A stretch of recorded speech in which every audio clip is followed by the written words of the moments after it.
Hello my lovely fellow crafters, it's Terry back with another crafty video for iCrafter as part of my inspiration team member work. So for this project, again I'm going to be using these two products from the October launch. So we've got the Scotty Holiday and the Buffalo Plaid. I've already made one project using these, so if you haven't seen that, I'll pop a link up here now so you can watch that. Okay, so I'm at the point of editing my video now, and apparently aliens took over whilst I was recording the first part of this video because, well, I'll put leave a bit of the footage in there and you can see what I mean. So I've had to cut out a big chunk of footage of this, but you know, stuff happens, but it is quite comical. Like, it does actually sound like aliens. So yeah, I'm going to leave that in there for the comedy value. We will crack on properly in a minute. Bye. So if you like...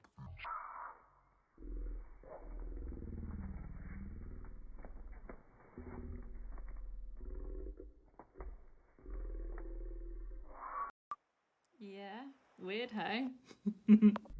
This ribbon rosette, you need to cut out several of these and then fold them backwards and forwards to create the rosette.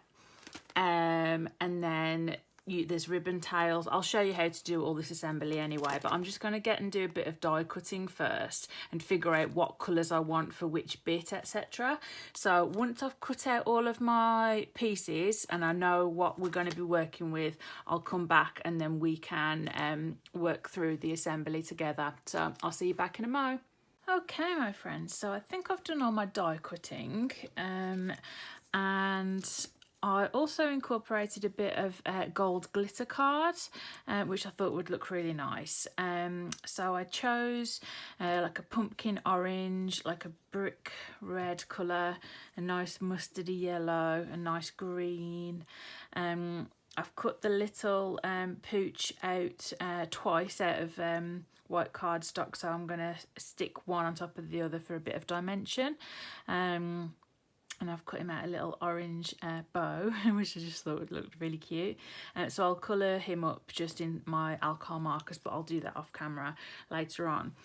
And I've also kept the little inners, so the actual happy birthday and best friend, just in case I want to use them. I'm not sure if I do yet, but you never know. So, you know, I always go by the motto, just keep it until you know. So just to remind you of how you get these parts. So to get this lovely zigzaggy circle, you use this die just on its own. To get one of the sentiments cut out into a circle, you use any of the sentiments in conjunction with this circle die.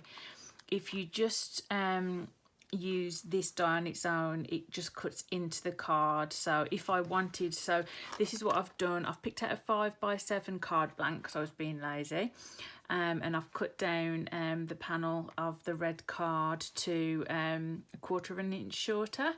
So if I put the happy birthday die ran it through, like say here, it would just show happy birthday. So first of all, I'm going to show you how to assemble the rosette. So first of all, we start accordion folding. So we fold backwards and forwards,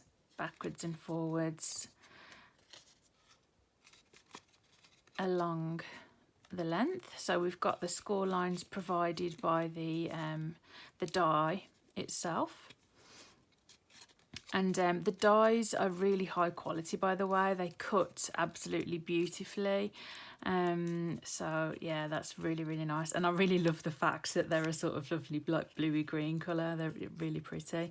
So you need 3 of them to create the full rosette, and then you'll see that there's a tiny little tab here, so it's like I think it's like an 1/8 of an inch. So you need some really skinny tape, which I do happen to have.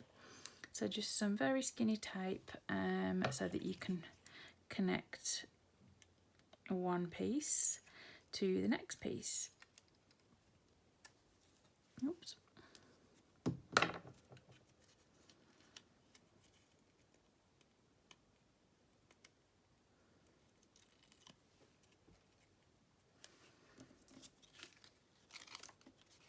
There we go, so we just line that up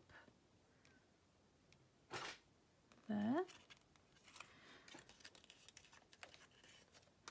Just make sure it's stuck nicely. Yep. And so we know from the direction that we've just folded that the next one is a mountain fold. So we just carry on with our mountain valley, or accordion style. I'm only using like quite a lightweight cardstock. It's only like 216 GSM.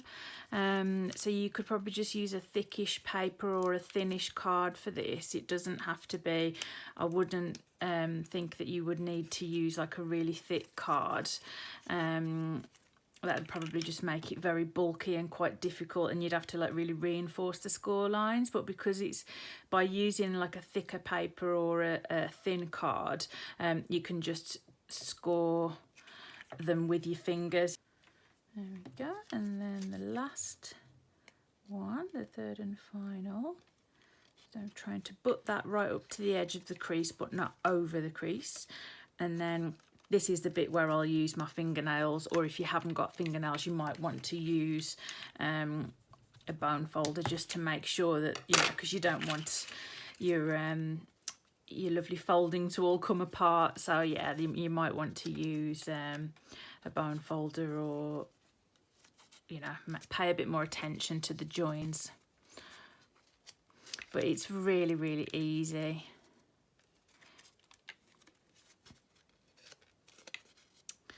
And I say with these, this is the original Ribbon Rosette die, but there are so many add-ons in the store. So like with all different sentiments and like different funny add-ons as well. Like there's a Halloween one, which has got like spiders and like, you know, spooky things. And then there's like a funny sayings one. Yeah, so there's just loads. So just check out the I'm going to put links to everything in the description box below. So a link to the website and a link to all of the products that I've used. So, okay, let's get this all folded correctly.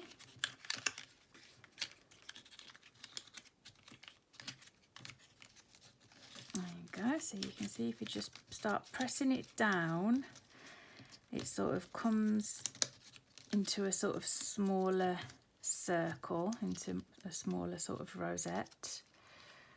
Why is that fold weird? Just didn't fold that one properly. So here's where you find out if you folded it properly. There we go, it appears that I have. So what I'm going to do now is carefully, well actually what I'm going to do now is I'm going to put something heavy on that for a second. And then what I've done is I've just cut out a circle and I'm going to apply some strong glue to this and stick this to the back. So that should ensure that the rosette stays in place. So we carefully turn this over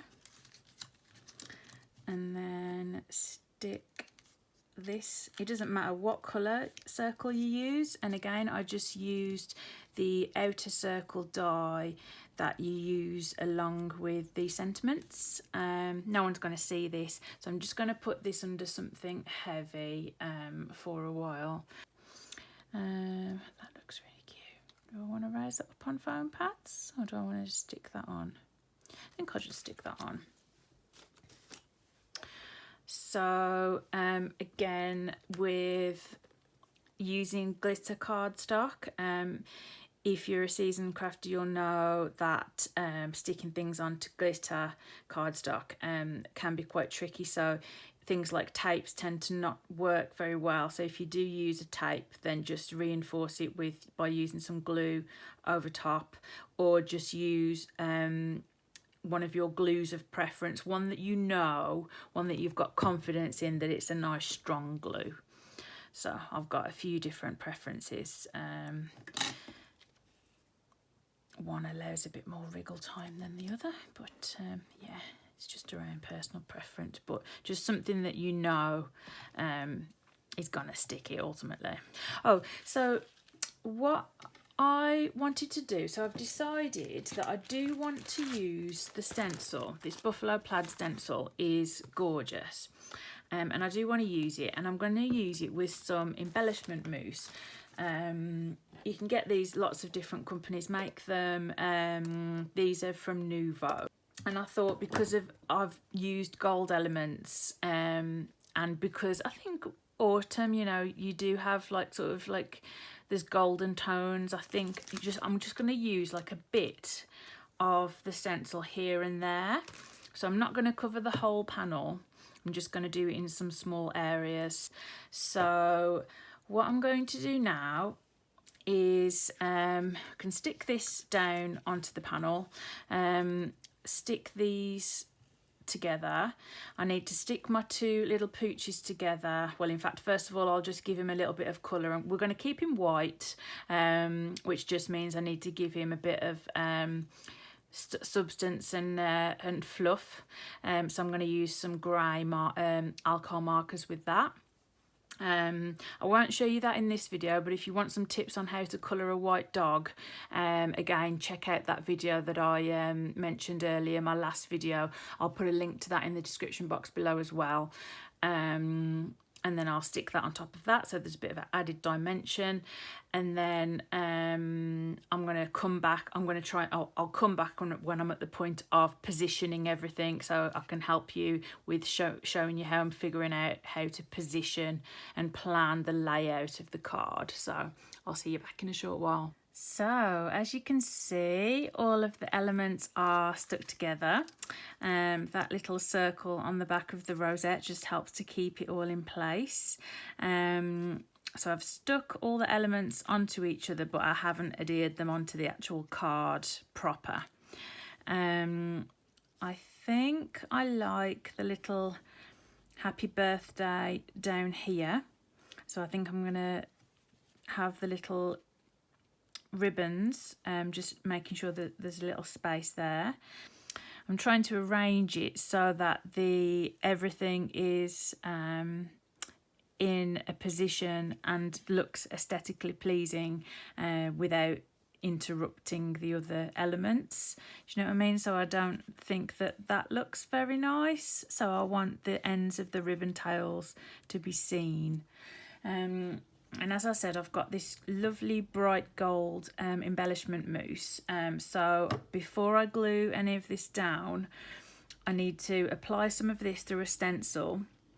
And because now I've positioned everything and I know where everything's going to be, I'm thinking down here will look good. It can go under the ribbon a bit, that's fine. I can glue it down on top, and a bit around here in the bottom. So top left and bottom right hand corner, and the happy birthday can go on top of it, but not covering the whole thing.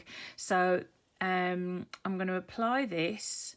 I'm not going to show you how to do that because it's really pretty easy. You basically just place the stencil over the area that you want to use the texture paste or embellishment mousse or whatever through. So you place it there, and then you just use something like this. I mean, this is a very cheap, inexpensive, you know, just little spatula. You can get more expensive ones, but I've just got a few cheap ones, and I've got like the type of thing that you would use in the kitchen as well, so sometimes I use that. But because I'm only going to be doing small areas, it's more likely that I'm going to use like a smaller tool like that. And then I have to wait for that to dry before I can stick the elements down. So I shall see you back shortly with the finished card. Okay, so it's a few hours later now, and the embellishment mousse has dried. You can see when I tilt it in the light, it's got a lovely softly textured finish and a gorgeous shine to it, which complements the shine from the glitter card really nicely, I think. And then I positioned the elements as I had already decided that I wanted them. So I think that's a really nice use of the stencil actually, just to use it in sections. You know, I don't think that you have to cover like a whole background with a stencil. Just this point to mention actually, if you're enjoying this video and if it's giving you value, if you're learning things and feeling inspired, it'd be wonderful if you would hit the like button. So the next thing we're going to do is just stick all these things down. So because we've lined everything up, it's actually going to be really easy.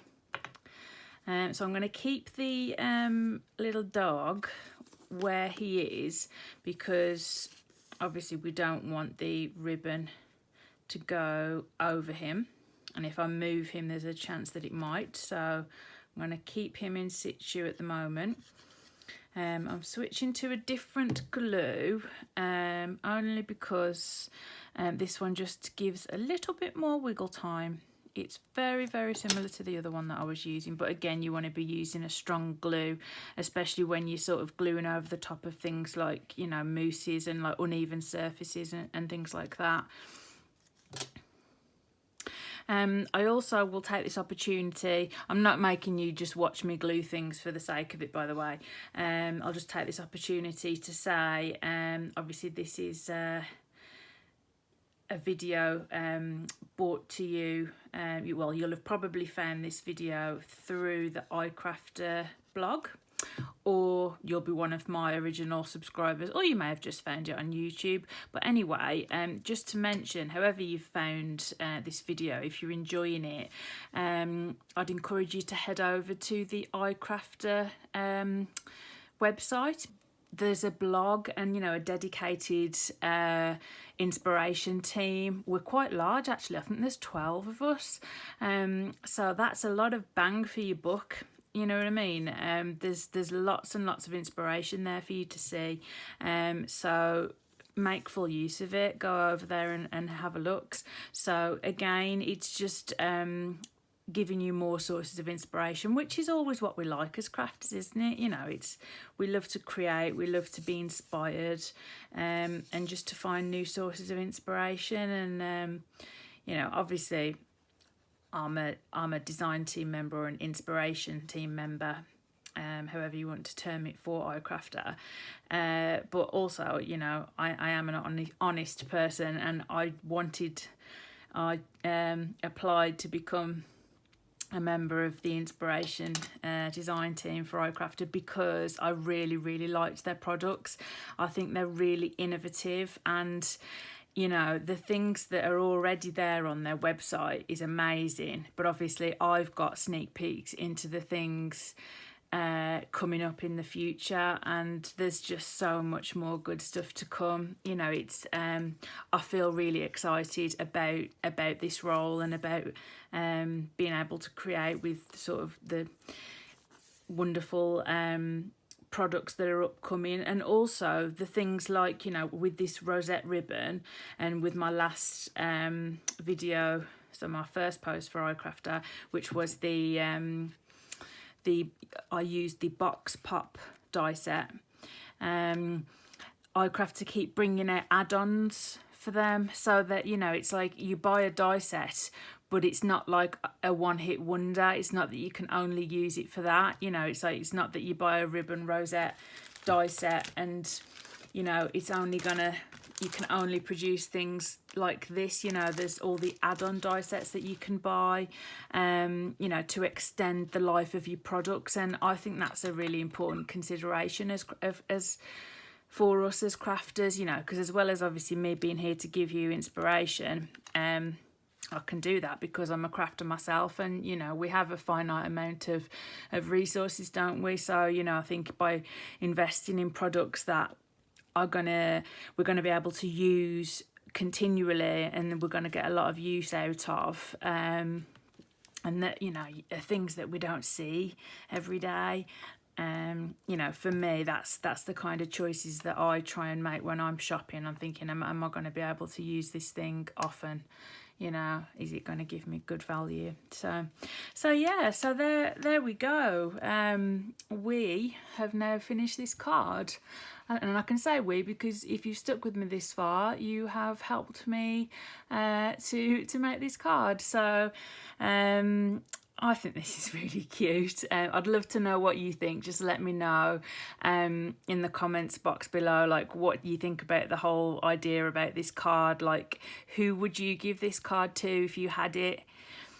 You know, I'm thinking a dog lover on their birthday, or you know how like some people with pets, they celebrate their pets' birthdays, you know, and we'll get them like a, you know, like a special treat, like a doggy treat or a cat treat box or whatever. You know, you could, you know, some people might want to make a card for that, you know, to celebrate their dog's, you know, 15th birthday or something.